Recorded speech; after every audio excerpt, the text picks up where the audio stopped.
आज मैं एक और वर्ड आपके बीच में लेके आया हूं और ये वर्ड भी आपको बहुत ब्लेस करने जा रहा है। निकालिए निर्गमन की पुस्तक और उसका 34 अध्याय और उसके पहले वचन से और 3 वचन के बीच परमेश्वर का कलाम कहता है, फिर यहोवा ने मूसा से कहा, पहली तख्तियों के समान पत्थर की 2 और तख्तियां गढ़ ले।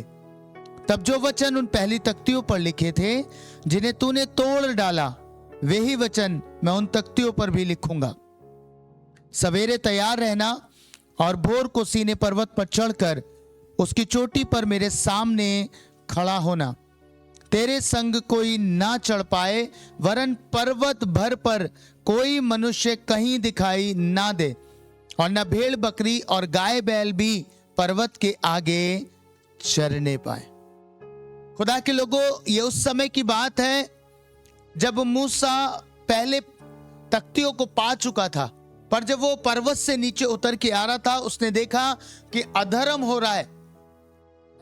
परमेश्वर के लोग भटक गए हैं, उन्होंने अपने लिए बछड़ा ढाल के बना लिया है। इस गुस्से में आकर मूसा क्या करता है, तख्तियों को तोड़ देता, ब्रेक कर देता है। और फिर अब परमेश्वर दोबारा उसको बुलाते हैं, और वो जब उसको बुलाते हैं तो यहां पे कुछ अद्भुत बातें लिखी हैं। परमेश्वर कहते हैं, फिर यहोवा ने मूसा से कहा, पहली तख्तियों के समान पत्थर की 2 और तख्तियां गढ़ ले। तब जो वचन उन पहली तख्तियों पर लिखे थे जिन्हें तूने तोड़ डाला, वही वचन मैं उन तख्तियों पर भी लिखूंगा। पर इसके बाद परमेश्वर ने कुछ कमांड्स दिए, परमेश्वर ने कुछ इंस्ट्रक्शन दिए मूसा को। इससे पहले मूसा परमेश्वर से वचनों को प्राप्त करता, वर्ड्स को प्राप्त करता, कमांडमेंट्स को प्राप्त करता, उससे पहले परमेश्वर ने उसको कुछ खास इंस्ट्रक्शन दिए। और आपको मालूम इंस्ट्रक्शन क्या थे? सवेरे तैयार रहना और भोर को सीने पर्वत पर चढ़कर उसकी चोटी पर मेरे सामने खड़ा होना। पहला इंस्ट्रक्शन जो प्रभु ने दिया वो था सवेरे तैयार रहना। कई बार परमेश्वर हमें तैयार होने के लिए कहता है, और कब कहता है? सवेरे, है ना? हमें तैयार होना है। किस लिए? इसलिए नहीं कि सबसे पहले हमें नौकरी पे भागना है, इसलिए नहीं सबसे पहले हमें और कुछ काम करना है, पर इसलिए कि सवेरे उठकर हम परमेश्वर की हुजूरी के लिए अपने आप को तैयार कर सके। हालेलुया। बाइबल कहती है, उसने कहा पहला कमांड जो परमेश्वर ने दिया वो ये था कि सवेरे तैयार रहना। आज देखिए, लोग सवेरे उठ नहीं पाते, तैयार की तो बहुत दूर की बात है ना? हम सवेरे उठ नहीं पाते। सवेरे उठने में ही हमें मशक्कत करनी पड़ती है कि हम कैसे तैयार हों, है ना? बाकी चीजें तो बात की है, हम उठ ही नहीं पा रहे। जब तक उठते हैं, जब तक आधा समय निकल चुका होता है, दिन निकल चुका होता है। बाइबल कहती है अब तो धूप आ जाती है, धूप के कारण से क्या होता था? मन्ना गल जाता था। जब तक हम उठते हैं तब तक तो मन्ना गल चुका होता है। आप समझ रहे? परमेश्वर के वचन ये कहता है, बाइबल कह रही है सवेरे उठकर तैयार रहना और भोर को सीने पर्वत पर चढ़कर उसकी चोटी पर मेरे सामने खड़ा होना। क्या कह रहा है परमेश्वर? कह रहा है पहाड़ की चोटी पर खड़ा होना, चढ़कर। हालेलुया। मुझे ये बात बड़ी बड़ी ब्लेस करी कि परमेश्वर ने मूसा से ये कहा कि सवेरे तैयार रहना और पहाड़ की चोटी पर चढ़कर मेरे सामने खड़ा होना। एक परिश्रम, एक काम परमेश्वर ने मूसा को सौंपा कि तुझे वर्ड चाहिए, तुझे कमांडमेंट चाहिए, उसके लिए तुझे करना पड़ेगा, तुझे तैयार होना पड़ेगा, तुझे चढ़कर मेरे पास चोटी पर आना पड़ेगा। हालेलुया। आज मसीहों का हाल पता है क्या है? वो चढ़ना नहीं मांगते, है ना? उन्हें हर चीज ऐसे ही चाहिए, बिना परिश्रम के चाहिए, है ना? हम कहां प्रभु परिश्रम करेंगे, कहां सवेरे उठेंगे, कहां हम वचन को पढ़ेंगे? परमेश्वर एक काम करना, किसी नबी के द्वारा हमसे कहलवा दे, बस तुम्हारी उन्नति होगी, तुम्हें कार बंगला तुम्हें सब मिल जाएगा। प्रभु बस काफी है, मिल तो जाएगा ही, परिश्रम क्यों करूं, मेहनत क्यों करूं, चढ़कर पर्वत पे क्यों जाऊं? होता है ना? बहुत सारे लोगों को मैंने देखा है, वो कभी वचन नहीं पढ़ते, कभी सुबह उठकर प्रार्थना नहीं करते, कभी परमेश्वर को अपना मुंह नहीं दिखाते। पता है क्यों? अरे कह तो दिया है मेरे लिए, कह तो दिया है कि परमेश्वर ने तुम्हें अनंत जीवन का वारिस बनाया, काफी है मेरे लिए ना। क्या करूंगा भाई मैं फेलोशिप करके, क्या करूंगा मैं वचन पढ़कर, मिल तो जाएगा सब कुछ। खुदा के लोगों, इस धोखे में ना रहें, इस धोखे में ना रहें। परमेश्वर चाहता है कि परमेश्वर के लोग आलसी नहीं परिश्रमी हो। हालेलुया। परमेश्वर आपको ब्लेस करना चाहता है, यस, आशीष देना चाहता है, पर प्रभु चाहता है कि आप आलसी कभी भी ना हो जाए। प्रभु आपको आलसी नहीं बनाएगा, याद रखिएगा। बाइबल के अंदर उठा के देखिए, जिसको खुदा ने चुना, जिसको परमेश्वर ने अपनी योजना के लिए चुना, वो हमेशा एक परिश्रम में पाए गए। अगर एलीशा को परमेश्वर ने बुलाया, बाइबल कहती है वो क्या कर रहा था? बैलों को चरा रहा था, काम कर रहा था, मेहनत कर रहा था। जब एलिया आता है, चादर डालता है, उसके बावजूद भी वो कहता है मुझे जाने से पहले ये सारे काम तो निपटा लूं ना, मिल तो लूं। पतरस को जब परमेश्वर ने बुलाया, क्या कर रहा था पतरस? रात भर मेहनत करी थी उसने, रात भर परिश्रम किया था उसने, आलसी नहीं था। रात भर मेहनत कर रहा था कि इसलिए कि मैं कुछ मछलियां पकड़ लूं। और उसके इस परिश्रम को देख के परमेश्वर ने कहा यह उचित है मेरे कार्य के लिए। पतरस चलो।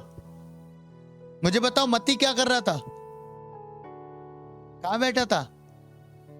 चुंगी पे ना, चुंगी पे बैठा था और मेहनत करता था। वो भी मेहनत करता था। हर एक जीवन को आप उठा के देखिए, जितनों को प्रभु ने बुलाया वो कहीं ना कहीं कुछ ना कुछ कर रहे थे, खाली नहीं थे। आज मसीह लोगों को सब कुछ ऐसे ही चाहिए, बिना परिश्रम के चाहिए। इवन यीशु मसीह जब इस पृथ्वी पर थे, बाइबल कहती है कि उन्होंने बहुत परिश्रम किया। आप फिजिकल जीवन में परिश्रम करते ना, नौकरी क्यों कर रहे हैं? इसलिए कि आपको उन्नति मिल जाए, आप मेहनत करते हैं। आत्मिक जीवन में उन्नति कैसे आएगी? जब तक आप मेहनत नहीं करेंगे, जब तक आप खुदा के साथ बैठेंगे नहीं। मूसा से परमेश्वर ने जब ये बोला, इसका मतलब भी ये था तुझे चढ़कर आना है, तुझे परिश्रम करना पड़ेगा। तो ये भी तो कह सकते थे मूसा वहीं ठहरे रहना, मैं आऊंगा, मैं तुझे तख्तियां दे दूंगा। ऐसा तो नहीं कहा परमेश्वर ने। क्या कहा? तुझे चढ़कर आना पड़ेगा, तुझे मेहनत करनी पड़ेगी। परमेश्वर चाहता है उसके लोग मेहनती हो, उसके लोग परिश्रमी हो, चाहे वो आत्मिक जीवन की बात हो, चाहे वो सांसारिक बात हो। हालेलुया। आपको सच्चाई के साथ बताता हूं, जब मैं फिजियोथेरेपी करता था, सब जानते हैं, कोहरे में, बिल्कुल घने कोहरे में, जनवरी के टाइम में भी मैं 5 बजे विजिट चला जाता था। कल्पना करके देखिए। और शायद उसी परिश्रम को देखकर परमेश्वर ने मुझे अपनी सेवा में बुलाया। आपको एनकरेज करने के लिए, मेरी तारीफ की बात नहीं कर रहा, आपको एनकरेज करने के लिए समझा रहा हूं। मैं कितनी भी ड्राइव करके आऊं, अगर मैं टाइम पे पहुंच गया तो मैं प्रचार भी करता हूं।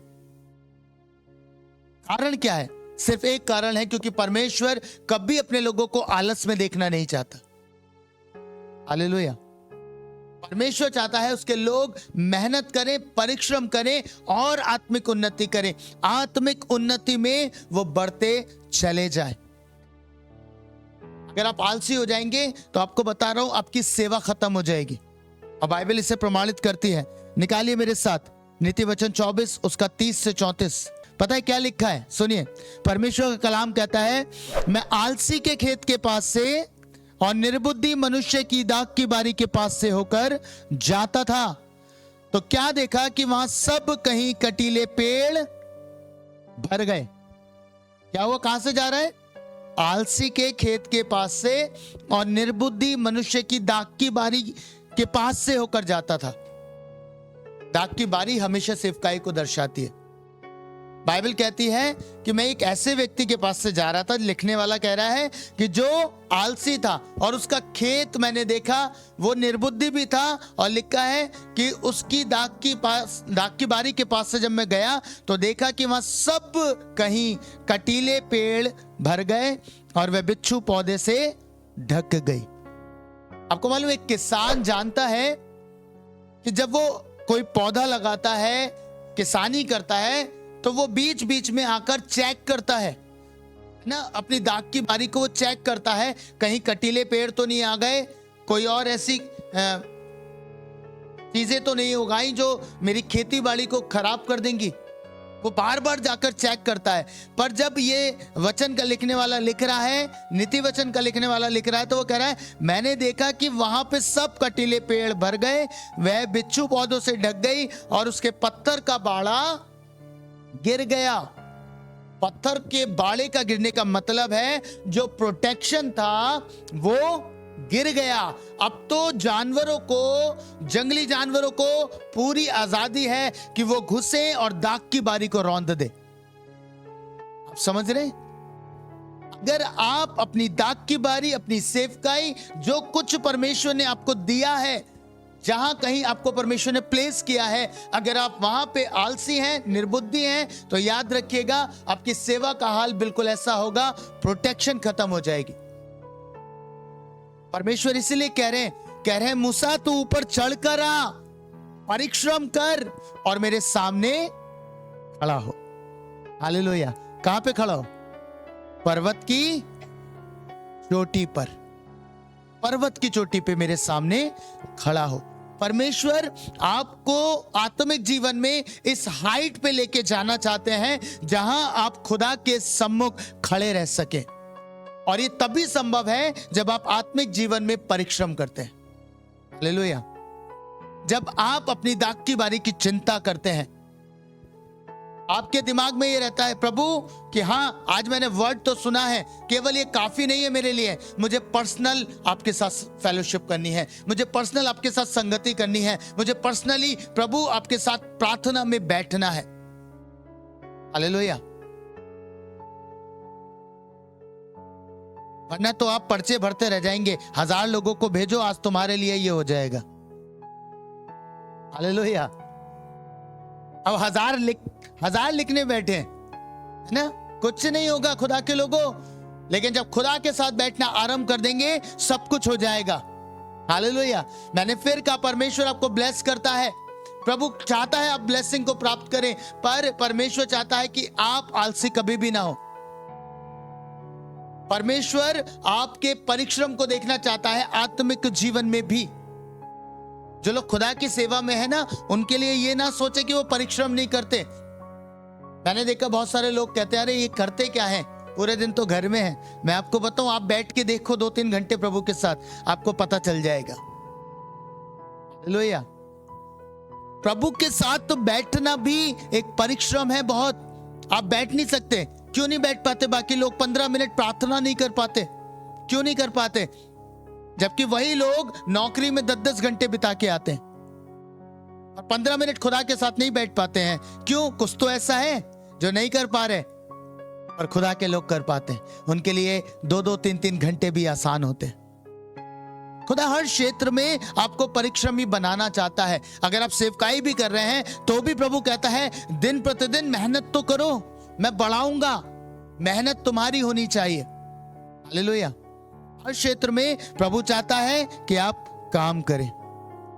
सुनिएगा, बाइबल कहती है आगे, तब मैंने देखा और उस पर ध्यान पूर्वक विचार किया। हाँ, मैंने देखकर शिक्षा प्राप्त की।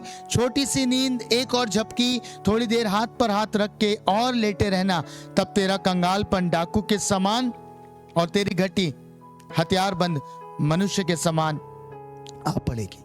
परमेश्वर कह रहा है तब तेरी घटी आ जाएगी।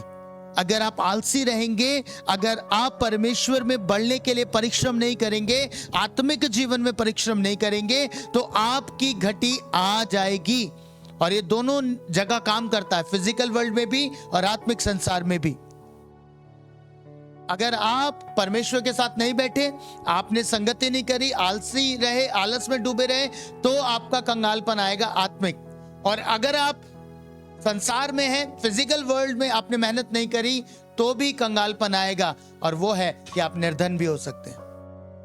हालेलुया। परमेश्वर ने मूसा से कहा मेरे सामने खड़ा हो, पहाड़ पर चढ़कर आकर। आज हम खुदा के सामने खड़ा होना चाहते हैं, पर पता है बिना परिश्रम के। परमेश्वर की इच्छा है परिश्रम करके उसके सम्मुख खड़े हो जाए ना। ऊंचाई पे तो आपको मालूम, आपका शत्रु आपको बहुत पहुंचा सकता है ना। वो बहुत सारी ऊंचाइयों पे आपको पहुंचा सकता है। कितनों ने पढ़ा है, जब यीशु मसीह की परीक्षा हो रही थी तो शैतान उसे कहां पे ले गया? वर्ड्स पे ध्यान दीजिएगा, 2 वर्ड्स वहां पे उस जगह पे लिखे हैं, पवित्र नगर के और मंदिर के कंगूरे पे। हालेलुया, समझ पा रहे हैं? ऊंचाई पे तो ले गया, हाइट्स कहां पे? मंदिर की ऊंचाई पे ले गया, मंदिर के कंगूरे पे। आज बहुत सारे लोग उसी ऊंचाई पे पहुंचना चाहते हैं, पर जो तरीका परमेश्वर ने बताया उस तरीके के अनुसार नहीं। शैतान ले गया यीशु मसीह को और उस कंगूरे पे खड़ा करके उसे जगत के सारे राज्य और वैभव दिखा दिए। हालेलुया, पूरा दिखाया, ये सब कुछ तुझे दे दूंगा, बस तू मुझे झुक के प्रणाम कर ले। आपको मालूम, यीशु मसीह ने इनकार कर दिया क्योंकि तरीका उसका नहीं चाहिए था।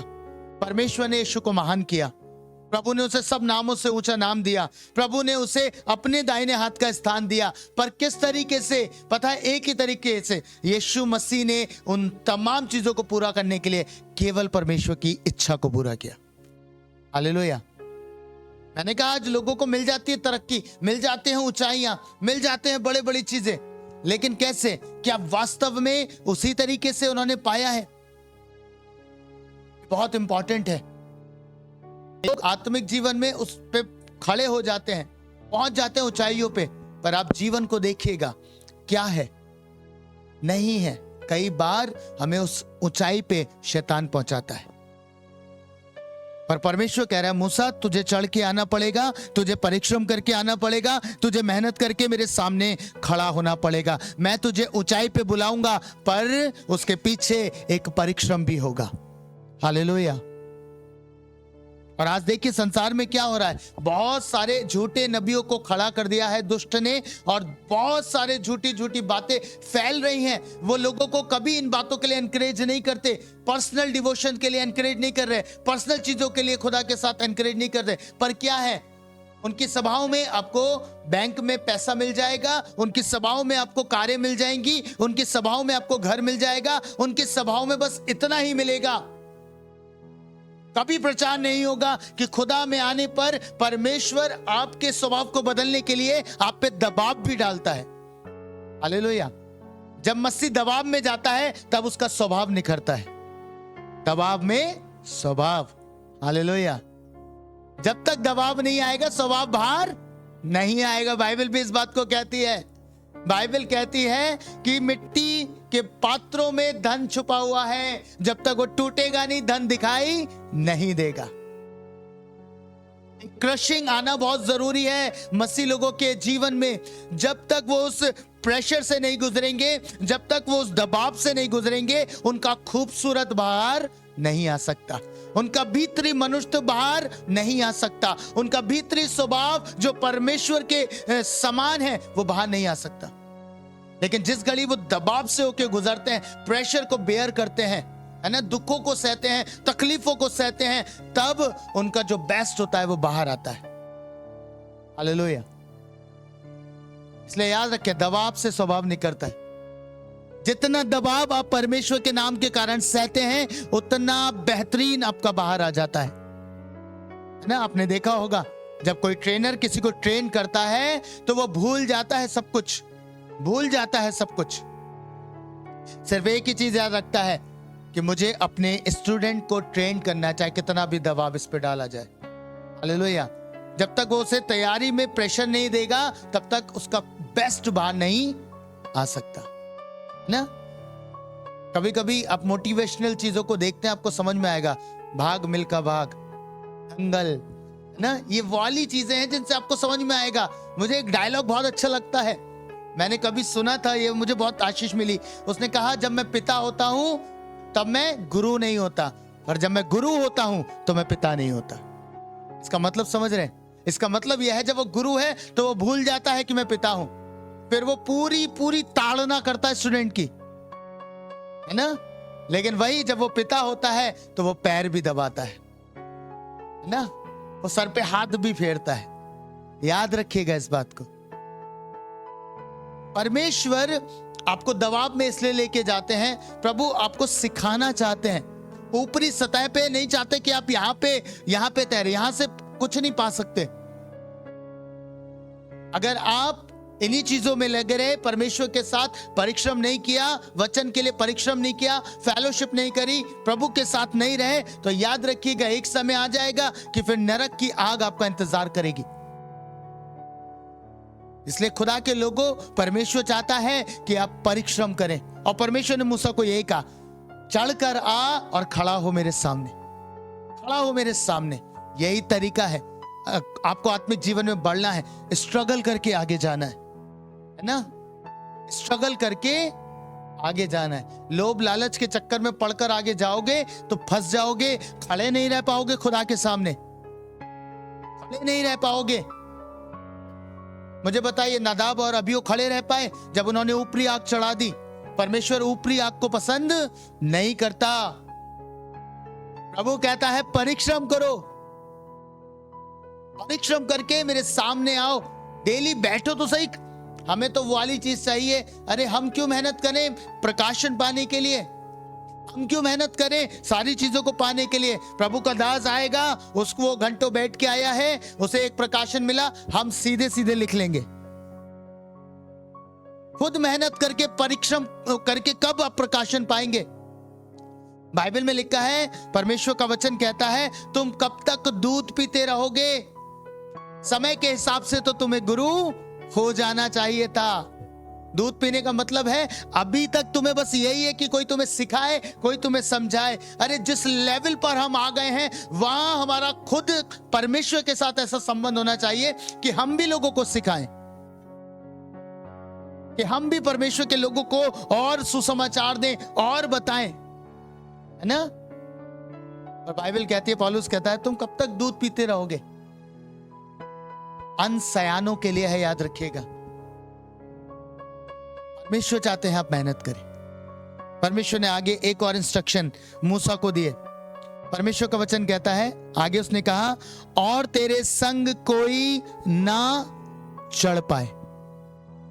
एक और इंस्ट्रक्शन था कि कोई तेरे संग ना चढ़ पाए। अभी इसे बहुत ध्यान से मनन करेगा।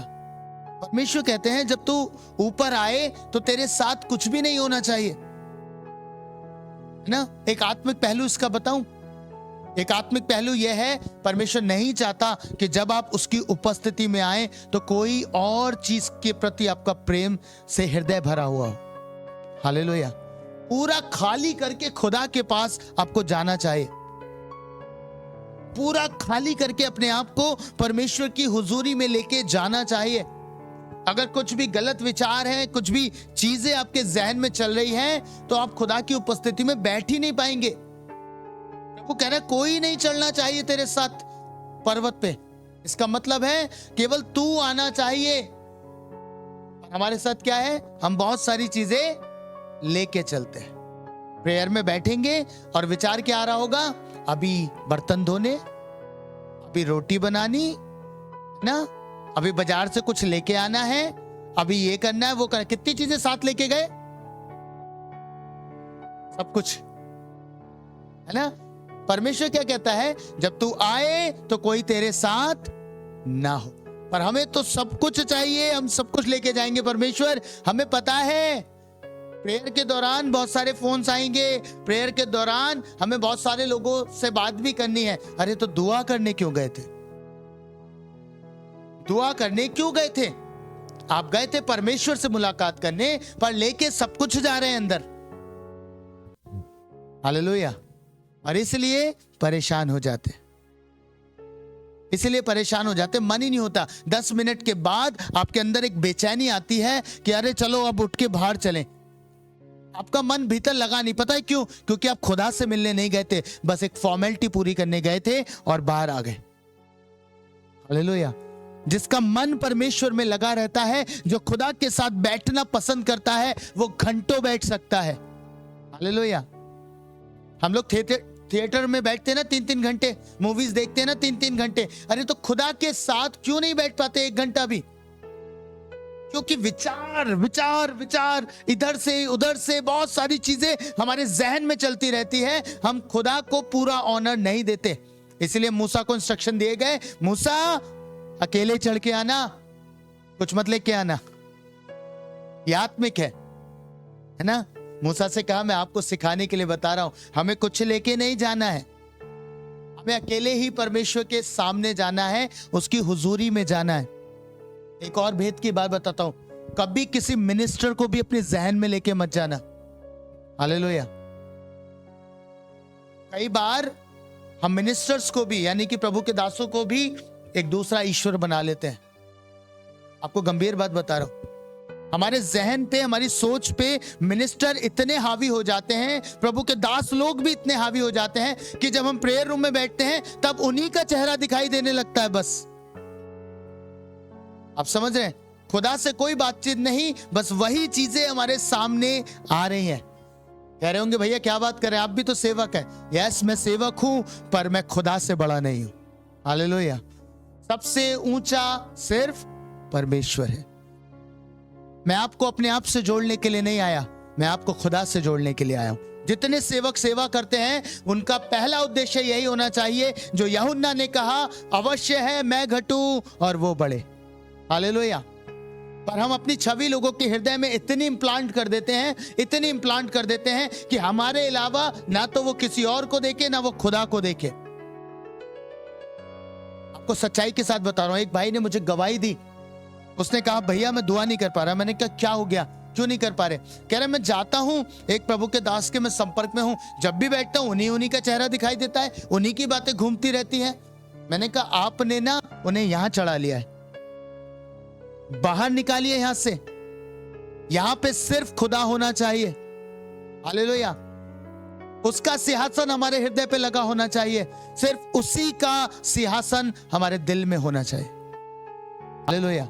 जब हम भीतर उससे मुलाकात करने जाएं तो कोई नहीं होना चाहिए, कुछ भी नहीं होना चाहिए, सिर्फ परमेश्वर होना चाहिए, मैं और खुदा। हालेलुया। समझ रहे ना?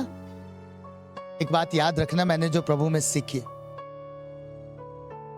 सबसे पहला स्थान परमेश्वर, उसके बाद आपका परिवार और उसके बाद आपकी सेवकाई। इसी पैटर्न में रहिएगा। अगर इससे बाहर गए तो आप नुकसान उठाएंगे, आप नुकसान उठाएंगे। सबसे पहला परमेश्वर। जब आप खुदा से मिलने जाए तो सिर्फ आप उसकी संतान है। उस समय आप ना किसी के पति, ना किसी के पापा, ना किसी की मम्मी, ना किसी का भाई, ना किसी की बहन। उस समय सिर्फ आप खुदा की संतान है। हालेलुया। जब वहां से बाहर आए तो आपके पत्नी, आपका पति, आपका बच्चा, आपकी जॉब, आपकी सारी चीजें वहां पे हैं। हालेलुया। पर जब आप अंदर हो, प्रभु के साथ हो, तो सिर्फ परमेश्वर होना चाहिए। मूसा को परमेश्वर ने इंस्ट्रक्शन दिया, तुझे अकेले आना पड़ेगा, कोई तेरे साथ ना चढ़े। चलो दूसरी बात करते हैं, परमेश्वर ने क्यों कहा मूसा से अकेले आने के लिए? प्रभु कोई नहीं था, क्यों बोल रहे थे कि तुझे ही अकेला आना है, कोई और नहीं था जिससे आप कहते अरे उसे साथ लिया? कुछ तो मूसा के अंदर अलग था। हालेलुया। कुछ तो मूसा के भीतर अलग था जो आज शायद बहुतों के भीतर नहीं पाया जा रहा। इसलिए परमेश्वर ने मूसा को अलग कहा कि तू ऊपर चढ़ा और कोई तेरे साथ ना आए। कुछ अलग था। निकालिए मेरे साथ परमेश्वर के वचन से भजन संहिता उसका 15 अध्याय और उसके पहले वचन से पढ़िएगा। क्या लिखा है? हे परमेश्वर, तेरे तंबू में कौन रहेगा? हाँ। तेरे पवित्र पर्वत पर कौन बसने पाएगा? क्या कह रहा है परमेश्वर कलाम कि तेरे पवित्र पर्वत पर कौन बसने पाएगा? खुदावन कौन तेरे सामने खड़ा रह सकेगा? अगर मूसा को बुला रहा है तो इसका मतलब कुछ अद्भुत है मूसा के पास जो शायद औरों के भीतर ना है उस समय। हालेलुया। परमेश्वर कह रहा है मेरे पर्वत पर, यानी कि परमेश्वर के पवित्र पर्वत पर कौन बसने पाएगा, कौन सामने उसके रह पाएगा? बाइबल इसको आंसर करती है, कहती है वे जो खराई से चलता और धर्म के काम करता और हृदय से सच बोलता है। हमारी जुबानों पे तो झूठ ही झूठ बसा हुआ है। कैसे खड़े रह पाएंगे परमेश्वर के सामने, कैसे पहुंच पाएंगे उसकी उपस्थिति में, कैसे रह पाएंगे उसकी उपस्थिति के भीतर, जब आपके हृदय में ना तो खराई है, ना धर्म के काम है, ना ही आपके हृदय से सच निकलता है। आप पढ़िएगा इसे पूरा, आपको समझ में आ जाएगा कौन रह सकता है और आपको किन बातों पे वर्क करने की आवश्यकता है। कौन सी चीजें हैं जो हमें खुदा की उपस्थिति में ले जाएंगी आराम से, और कौन सी बातें हैं जो हमें उसकी उपस्थिति से दूर कर देंगी। बाइबल कहती है अगर आप खराई से नहीं चलते तो आप परमेश्वर से दूर हो जाएंगे। यदि आप झूठ बोलते तो आप परमेश्वर से दूर हो जाएंगे। यदि आपकी जीभ से निंदा होती है तो आप परमेश्वर से दूर हो जाएंगे। यदि आप बुराई करते हैं तो आप परमेश्वर से दूर हो जाएंगे।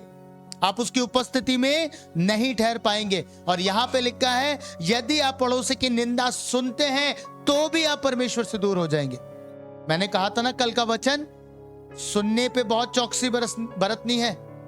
प्रभु आज फिर कंटिन्यू कर रहे हैं, सुनने पे बहुत ध्यान देना है। बोलने से ही पापी नहीं बनते, सुनने से भी पाप आ जाता है, पापी बन जाते हैं और आप पर्वत पर नहीं पहुंच पाएंगे। बाइबल कहती है अगर आप पड़ोसी की बुराई करते या सुनते हैं, लिखा है वे जिसकी दृष्टि में निकम्मा मनुष्य तुच्छ है और जो यहोवा के डरवैयों का आदर करता है, केवल वही चढ़ पाएगा। क्या आप ऐसा करते हैं? क्या आप यहोवा के डरवैयों का आदर करते हैं? क्या आप की दृष्टि में एक ऐसा व्यक्ति जो हर गलत काम करता है, हर बुरी चीजों में लगा हुआ है, फिर भी आप उसको प्लीज करते हैं? बाइबल कहती है हम ह्यूमन प्लीजिंग ज्यादा करते हैं। आपको मालूम, हम मनुष्य को बहुत आदर देते, बहुत प्रसन्न करने के चक्कर में लगे रहते हैं। बाइबल कहती है वे जिसकी दृष्टि में निकम्मा मनुष्य तुच्छ है। अगर कोई निकम्मा मनुष्य तुच्छ है आपकी दृष्टि में, जो वास्तव में गलत है और गलत को आप गलत कहते हैं, तो आप परमेश्वर के पर्वत पर रह सकते हैं। अगर आप गलत को भी सही कहते हैं, गलत को भी आप करेक्ट कहते हैं और उसकी जी हुजूरी करते हैं, चापलूसी करते हैं, तो याद रखिएगा आप परमेश्वर के पर्वत के सामने नहीं रह सकते। हालेलुया, समझ रहे हैं? ऑनर सबका होना चाहिए पर चापलूसी नहीं होनी चाहिए। हमें ह्यूमन प्लीजिंग में नहीं फंसना चाहिए कि हम ह्यूमन प्लीजिंग के चक्कर में परमेश्वर के वचन का ही निरादर करें। हालेलुया, पढ़िए से 15 अध्याय आपको पूरा जुबान पे हो जाना चाहिए। अगर आपको परमेश्वर के पर्वत के सामने खड़ा होना है, अगर मूसा के समान आपके लिए परमेश्वर कहे अरे तू आ सकता है, तू मेरी बहन आ सकती है, तू मेरा बेटा आ सकता है, तुझे अपने जीवन में बस ये काम करना है। हालेलुया, हो सकता है आप चढ़ तो जाएं पर खुदा के सामने ठहर नहीं सकते, परमेश्वर के सामने ठहर नहीं सकते। नदाब और अबीहू कर तो रहे थे सेवा, चले तो गए थे परमेश्वर के सामने, पर क्या हुआ? ठहर नहीं पाए। हालेलुया, ठहर नहीं पाए। क्यों? क्योंकि गलती थी। बाइबल कहती है आप जा सकते हैं, आप कह सकते हैं हम तो जाते हैं भैया, कुछ नहीं हो रहा, कुछ नहीं होगा, और आप सामने उसके ठहर नहीं पाएंगे, नहीं पाएंगे। आपको बार बार चीजें परेशान करना आरंभ कर देंगे। अगर उसकी उपस्थिति में ठहरना है तो आपको इन बातों का पालन करना पड़ेगा। कल का वर्ड याद रखिएगा, कानों की चौकसी करनी पड़ेगी। बहुत सारे लोग ये कह देते हैं ना कि मैं जुबान से तो कह देता हूं कोई बात नहीं, पर प्रभु कह रहा है सुनना भी नहीं है। हालेलुया, मैं भी कोशिश करता हूं, आप भी कोशिश करिए। हालेलुया, मैं अगर यहां से खड़ा होकर प्रचार कर रहा हूं इसका मतलब ये नहीं मैं परफेक्ट हूं, मैं आपको सिखा रहा हूं इसके लिए क्योंकि मैं भी युद्ध में हूं और आपको भी युद्ध में बने रहना है। हालेलुया, आप भी लड़ते रहिए, परमेश्वर जयवंत करता जाएगा। हालेलुया, ये वर्ड उसके लिए नहीं है जो युद्ध में ही नहीं है। युद्ध में ना होने वाला कभी जीत सकता है? मुझे बताइए, कभी जीत पाएगा? कोई एग्जाम ही ना दे तो वो पास हो पाएगा? हाँ, नहीं हो पाएगा। उसको बैठना पड़ेगा, उसको देने पड़ेंगे, तब वो क्वालिफाई कर पाएगा। ऐसे ही आप युद्ध लड़ेंगे तभी तो चांसेस हैं जीतने के। अगर आप युद्ध में नहीं है तो वैसे ही डिस्क्वालीफाई हैं। एटलीस्ट अगर युद्ध में हैं तो आपके जीतने के चांसेस हैं, बने हुए हैं। आप जीत सकते हैं। क्यों जीत सकते हैं ये मैं आपको बताता हूं, क्योंकि आपका खुदा आपके साथ है। हालेलुया। और हर युद्ध में वो आपके साथ होकर लड़ता है, वो आपके साथ होकर युद्ध में जाता है और आपको विजयी दिलाता है। हालेलुया। परमेश्वर सब कुछ कर सकते हैं। हम यही कहते हैं प्रभु आपसे तो सब कुछ हो सकता है। प्रभु कह रहा है कुछ तो कर, प्रार्थना तो तुझे करनी है। मैं तो चीजें बदल सकता हूं, प्रार्थना तो तू ही करेगा। हालेलुया ना। हम तो चाहते हैं सारे काम स्वर्गदूत ही कर ले, ऐसा नहीं हो सकता। कुछ काम पृथ्वी पर आपको ही करना है। स्वर्गदूत आ जाएंगे, उतर आएंगे। दानियल ने जब घुटने टेके, दानियल ने जब प्रार्थना करी, जब उसने उपवास किया, बाइबल कहती है स्वर्ग से एंजल रिलीज हो गए ना। इतनी ताकत थी उसके फास्ट में। अभी मनन करके देखिए कितनी ताकत थी कि जिस दिन उसने प्रार्थना करी उसी दिन उसकी सुन ली गई। क्या गजब की फास्टिंग होगी, क्या गजब का प्रेयर रूम है उसका, क्या गजब का वो व्यक्ति है कि वो फास्ट कर रहा है, वो प्रार्थना कर रहा है और परमेश्वर अपने दूतों को रिलीज कर रहा है स्वर्ग से कि जाओ उसका उत्तर दे के आओ। कुछ तो अद्भुत था उसकी फास्टिंग में। मैं खुदा से एक दुआ करता हूं और आपके लिए भी करता हूं, मैं अपने लिए भी करता हूं, आपके लिए भी करता हूं कि खुदा ऐसा वाला फास्ट करना सिखाए हमें कि जिस घड़ी हम बैठे उसी समय से हमारा आंसर आना शुरू हो जाए। हालेलुया। उत्तर चलना शुरू हो जाए। ऐसी फास्टिंग हमें करना सिखा दे खुदा। कई बार दानियल के जीवन पे देखता हूं, मुझे मजा आ जाता है उसको पढ़कर, उसको समझकर कि वो कितना अद्भुत मनुष्य था। ये पता है सबसे अद्भुत बात क्या थी, उसने कभी कॉम्प्रोमाइज नहीं किया। कॉम्प्रोमाइज नहीं किया, चाहे वो राजा था, चाहे वो कोई भी था। जो बात कहनी है परमेश्वर की ओर से वो कहनी है। मैंने कहा ना, ह्यूमन प्लीजर नहीं था, प्लीज नहीं करता था किसी को। एक बार मैंने बोला था वो ना जानवरों के राजा से डरा ना पृथ्वी के राजा से, ना किसी के सामने उसका डर नहीं था। अरे दानियल शेरों की मांद में डाल दिया जाएगा, आज्ञा निकल गई है, अरे तुम चुप करो मैं प्रार्थना करूंगा। वो सिर्फ एक ही से डरा और वो है राजाओं का राजा। हालेलुया। इसी कारण से मेरा ऐसा मानना है परमेश्वर ने पहले दिन ही उसकी प्रार्थना को सुना और जिब्राइल को भेजा कि जाओ उसको आंसर करके आओ, इसको वो प्रकाशन दो जो मैंने तुम्हारे भीतर रखा है, जो वो पाना चाहता है। हालेलुया।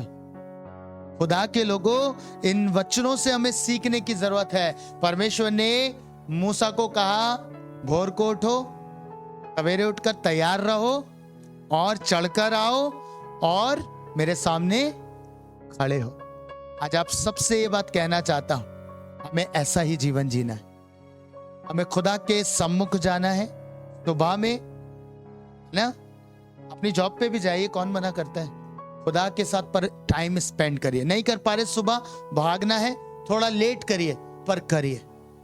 हालेलुया। लेट करिए, अपने आप को समय में भी बांधिए कि नहीं मुझे अब यही करना है, 5 बजे दुआ करनी है तो करनी है। पता चला 5 बजे नहीं उठ पाए 1 महीने तक, तो दुआ भी नहीं हो रही 1 महीने तक। हालेलुया, है ना। ऐसा मत करिएगा।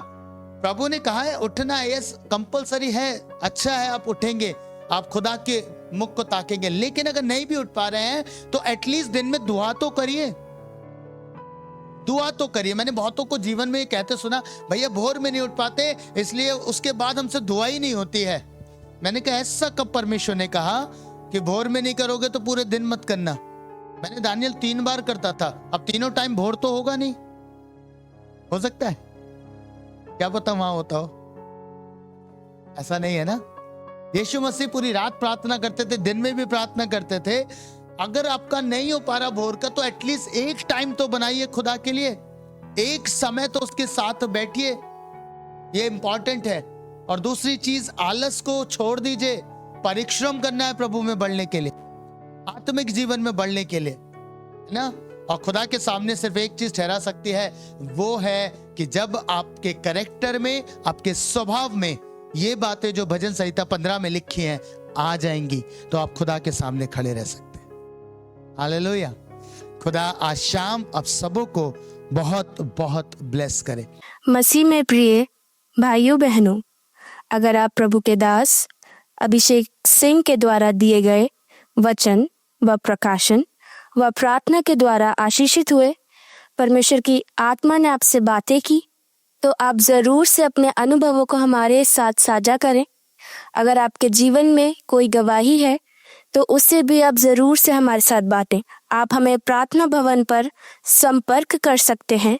हमारा नंबर है 8868986734। मैं दोहराती हूँ, 8868986734।